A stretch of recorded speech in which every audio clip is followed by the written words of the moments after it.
হ্যাঁ, আপনি কে? আমি তৃষ্ণার মম।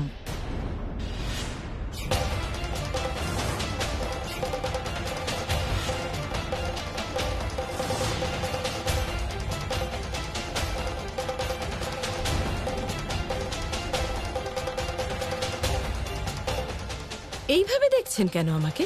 ভূত দেখছেন মনে হচ্ছে? সব কাজের লোকেরা না।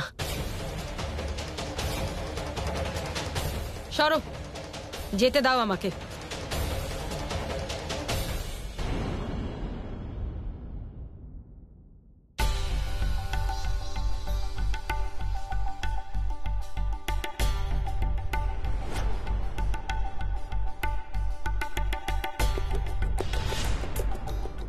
দেখে দেখে ভালো পরিবারই খুঁজে বার করেছে আমার মেয়েটা, কিন্তু আছে কোথায়?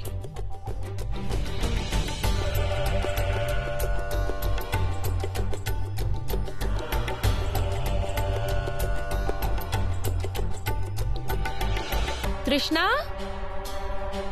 তৃষ্ণা, আমার সোনা মা। তৃষ্ণা,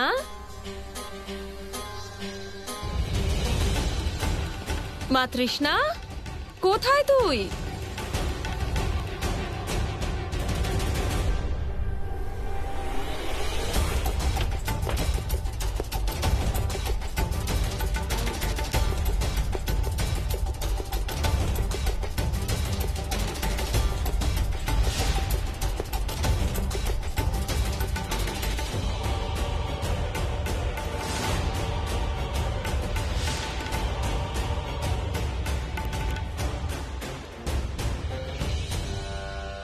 আমার সোনা, এভাবে তাকিয়ে আছিস কেন?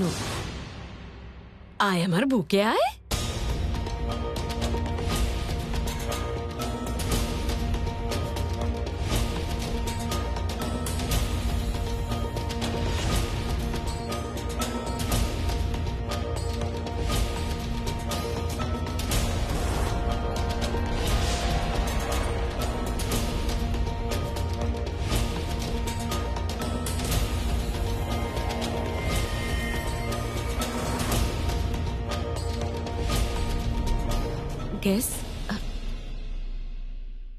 রক্ত কেন কপালে?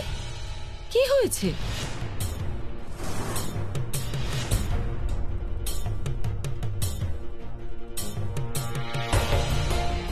আমি জানি তুই কেন এভাবে দেখছিস। বাবার কথা জানতে চাইছিস তো? বাবার একটু কাজ পড়ে গেছে, তাই আসতে পারেননি। আর আমিও অনেক কষ্ট করেই এসেছি, কিন্তু বিয়ের আগে বাবা ঠিক চলে আসবেন।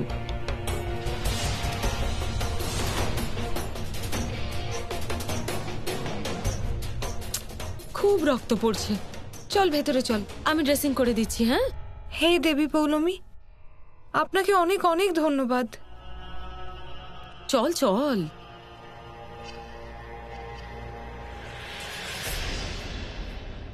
কাকা, দেখো, আপাতত তুমি কিছু জিজ্ঞাসা করো না, কারণ আমি কিছুই বুঝতে পারছি না। মা, এই মহিলা কে আর হঠাৎ করে কোথা থেকে এলেন?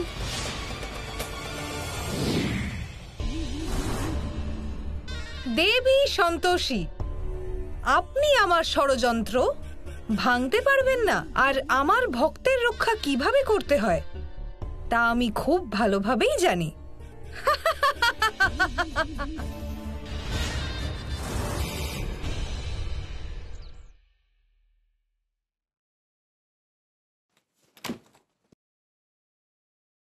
এক মিনিট, সবার আগে আপনি আমাকে এটা বলুন যে আপনি কে হন আর আপনাকে কে পাঠিয়েছে? তিনি, যার ওপর তোমার অগাধ আস্থা আর যার কাছে তুমি আমাকে চেয়েছো।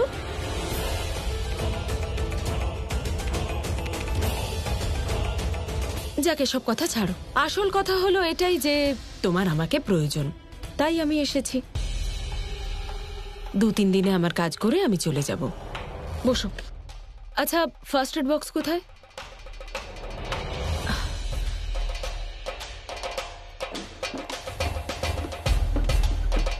তবে তুমি কিন্তু খুব স্মার্ট,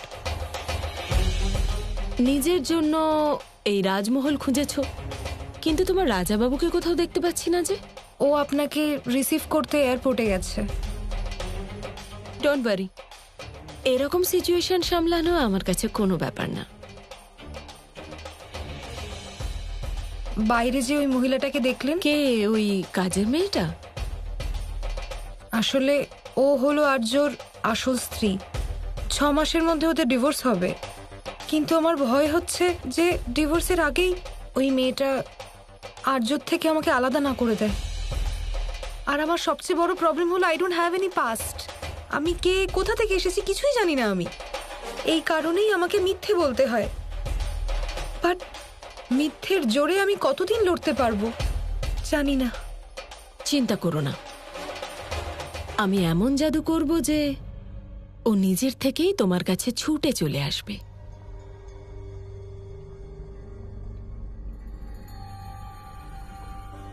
আরে আমার জিনিসপত্রগুলো এখনো এলো না? আমি এক্ষুনি নিয়ে আসছি। আচ্ছা,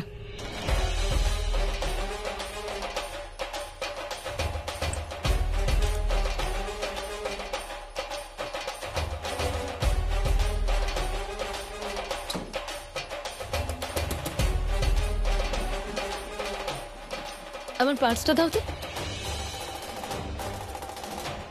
থ্যাংক ইউ।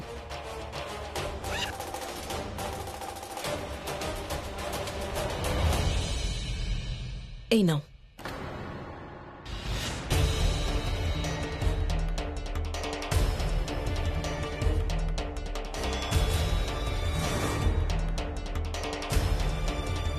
এটা তোমার হবু স্বামীর গলায় পরিয়ে দিও। দেখো, ধীরে ধীরে ও তোমার মুঠোয় চলে আসবে। সত্যি? সত্যি। এবার আর্যকে আমার থেকে কেউ আলাদা করতে পারবে না। এবার তো তৃষ্ণার মাও চলে এলেন। মনে হচ্ছে তৃষ্ণা সত্যি কথাই বলেছিল। ঠিকই বলেছো তুমি, কিন্তু নিজের মায়ের সাথে কি এরকম অচেনাদের মতো ব্যবহার করে নাকি? তুমি কি বলতে চাইছো?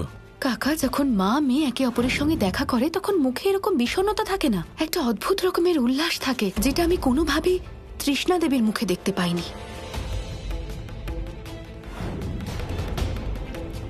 এটাও তো হতে পারে কোনোভাবে সেটিং করে নিজের নকল মা বানিয়ে নিয়ে এসেছে। তুমি মনে হচ্ছে ঠিকই কথা বলছো। তৃষ্ণার মতো চালাক মেয়ে প্রয়োজন পড়লে নকল বাবা মাকেও নিয়ে আসতে পারে। রাইট।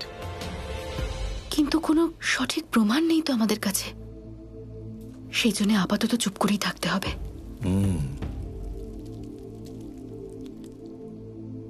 একটা কাজ করো, তুমি আপাতত আর্য স্যারের বাবা হওয়ার কর্তব্য পালন করো, আর ওনার মায়ের সাথে অনেক বেশি বেশি কথা বলতে থাকো, যাতে আমরা ওনাদের ব্যাপারে আরো জানতে পারি। তবে এই নকল আতিথেয়তার অভিনয় করাটা একটু মুশকিলই হচ্ছে। যাক, ছেলের জন্য এটা করতেই হবে। এখন আমি একদম টেনশন ফ্রি। এবার মনে হচ্ছে সবকিছু আস্তে আস্তে ঠিক হয়ে যাবে। দেখছি। বাবা, আপনি আসুন, আসুন না, ভিতরে আসুন। অ্যাকচুয়ালি মমকে একা দেখে আমি একটু টেনশনে পড়ে গেছিলাম। বাবা আসেনি তো, পরে চলে আসবে। আমি এখন ঠিক আছি। মম, উনি আর্যর বাবা। নমস্কার। নমস্কার। আমি ক্ষমা চাইছি যে আমি আপনাকে। কোনো ব্যাপার না, ভুল তো সবারই হয়, নো প্রবলেম। আপনাকে ক্লান্ত দেখাচ্ছে, একটু জলখাবার খেয়ে নেবেন, চাওড়া নিয়ে আসবে। Thank you. আপনি দেখা করতে চেয়েছিলেন, তাই আমাকে আসতেই হলো। দিদি, আসলে দেখুন, বাচ্চাদের বিয়ের ব্যাপার এটা, তাই আমি ভাবলাম একবার দেখা করে নিলে ভালোই হয়। খুব ভালো করেছেন আপনি। তাছাড়া বিয়ে হলো জীবনের এত বড় একটা সিদ্ধান্ত, তাই পেরেন্টসরা যত তাড়াতাড়ি যুক্ত হন আমাদের বাচ্চাদের জন্য তা ততই মঙ্গলজনক। একদম একদম ঠিক বলেছেন আপনি। আচ্ছা, আপনি তৃষ্ণার কুষ্টি নিয়ে এসেছেন তো?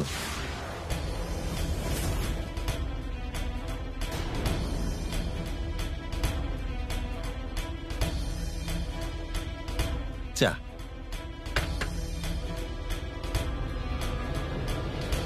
আচ্ছা, উনি কে? ও হলো সন্তোষী, এই বাড়ির মেড।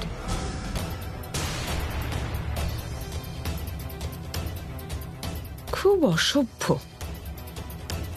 নক না করেই চলে এলো।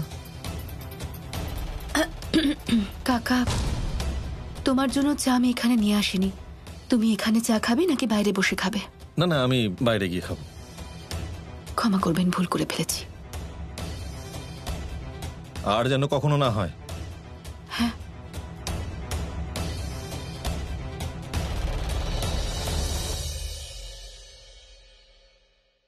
থ্যাংক ইউ দেবী পৌলমী, আপনি আমাকে আজকে বাঁচিয়ে নিলেন।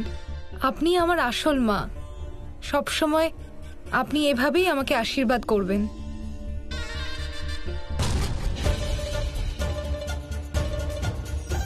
যদি তুমি আমার দেখানো রাস্তায় চলতে থাকো, তাহলে আমার আশীর্বাদ সব সময় তোমার সঙ্গে থাকবে। Thank you. তৃষ্ণা, আমি অনেকক্ষণ অপেক্ষা করছি এয়ারপোর্টের বাইরে, কিন্তু তোমার মম ড্যাডকে কোথাও দেখতে পেলাম না। আর এই তোমার মাথায় চোট কি করে লাগলো?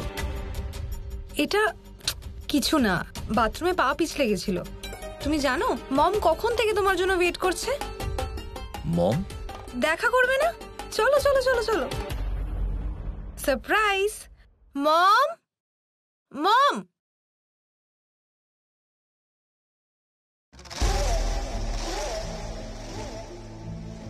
মম, আর্য, আর্য, মাই মম। না না, এসবের কোনো প্রয়োজন নেই। এমনিতেই আমার আশীর্বাদ তোমার সাথে থাকবে। কিন্তু মম, আপনি ছিলেন কোথায়? আমি অনেকক্ষণ অপেক্ষা করেছিলাম এয়ারপোর্টের বাইরে। অ্যাকচুয়ালি ফ্লাইট আগে এসে গিয়েছিল, তাই আমি ট্যাক্সি নিয়ে চলে এলাম। ওকে, আচ্ছা, আসতে অসুবিধা হয়নি তো? আর পাপা আসেননি? কয়েকটা দরকারি কাজের জন্য উনি আসতে পারেননি, বাট ডোন্ট ওয়ারি, বিয়ের আগে উনি ঠিক চলে আসবেন। আচ্ছা, একটা কথা বলার ছিল বাবা। আমরা খুব খুশি হয়েছি যে তৃষ্ণা তোমার মতো বিচক্ষণ ছেলেকে বেছে নিয়েছে। You are very lucky. তোমার এই ডকুমেন্টসগুলো লাগবে বলেছিলে, তাই আমি নিয়ে এসেছি।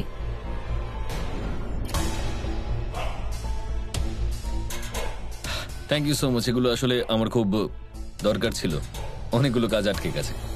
আপনি একটা কাজ করুন, আপনি এখন রেস্ট নিন। ঠিক আছে। আর তৃষ্ণা, তুমি মমের সঙ্গে টাইম স্পেন্ড করো। আমি তোমাদের সঙ্গে একটু পরে দেখা করছি না হয়। See you. See you. See you. Thank you, thank you, thank you, Mom. Thank you so much. আসবার জন্য। এই মহিলা নিজের কাজ শেষ করে তাড়াতাড়ি চলে যাওয়ার কথা বলছেন। এর থেকে স্পষ্ট বোঝা যাচ্ছে যে এটা দেবী পৌলমী তৃষ্ণাকে বাঁচানোর জন্য সাময়িক ষড়যন্ত্র করেছেন। যদি তাই হয়, তাহলে আমায় তৃষ্ণার মায়ের ওপর নজর রাখতে হবে। সন্তোষীর চাপে পড়ে তৃষ্ণার মা চলে এসেছেন, তো কোনো না কোনো সূত্র নিশ্চয়ই পাওয়া যাবে, যাতে আমি দেবী পৌলমীর ষড়যন্ত্রকে নিষ্ক্রিয় করতে পারি। ঠিক বলেছেন মা আপনি। আমার মনে হয় সত্যিটা জানতে সন্তোষী নিশ্চয়ই সফল হবে।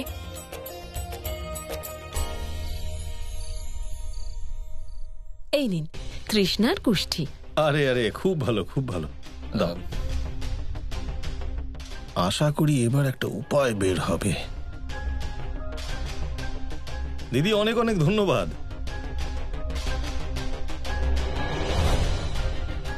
এদের দুজনের কুষ্টি ঠাকুর মশাইকে দিয়ে একবার মিলিয়ে নেব, আর যদি কোনো দোষ থেকে থাকে তাহলে ওনাকে দিয়ে পুজো করিয়ে নেব।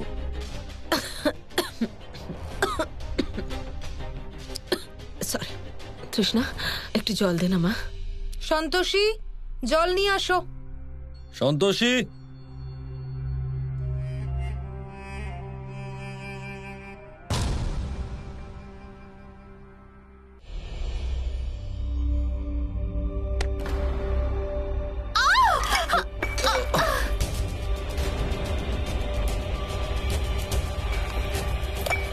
আরে মা, দেখে হাঁটতে পারো না তুমি? পুরো জলটা ফেলে দিলে। I am sorry to say, but আপনাদের এই কাজের মেয়েটা খুবই অসভ্য। ওর মুখ দেখে তো খুব নিরীহ মনে হয়, কিন্তু মনের দিক থেকে ও খুব শয়তান।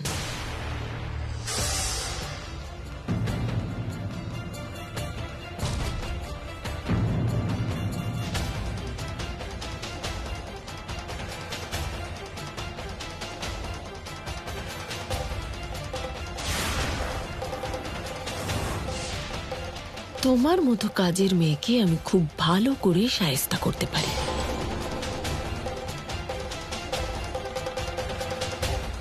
কান ধরো আর ওঠ বস করো।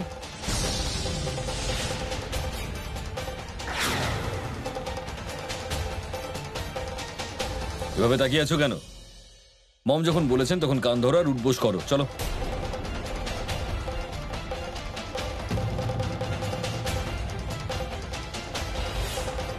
তুমি কি শুনতে পেলে না?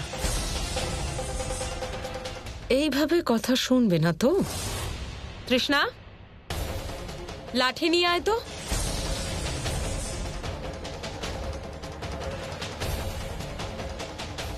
আজ আমি ওকে উচিত শিক্ষা দেব। আরে আমি যখন কোনো অন্যায় করিনি তখন আমি কান ধরবো কেন? আমি কান ধরবো না। খুব মাথায় চড়ে বসেছো না তুমি? যাও, বেরিয়ে যাও এখান থেকে। এই বাড়িটা আপনার নয় যে আপনার কথায় আমি বেরিয়ে যাব এখান থেকে। যে কথাটা আপনি আমাকে বলছেন সেটা আপনার হবু জামাইকে বলুন না আমাকে বলতে। বেরিয়ে যাব এই বাড়ি থেকে। আমিও একটু দেখি উনি কি বলেন। কি ব্যাপার আর্য? কি বলছে ও?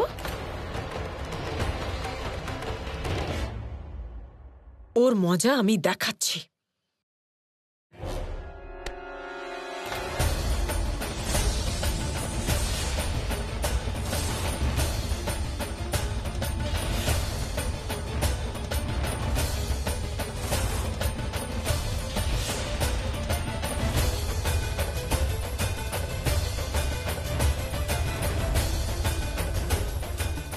মুখের সাথে সাথে নিজের হাতেও একটু লাগাম দিতে শিখুন। অতিথি আপনি এই বাড়ির, অতিথির মতন থাকবেন তাহলে যথেষ্ট আপ্যায়ন পাবেন।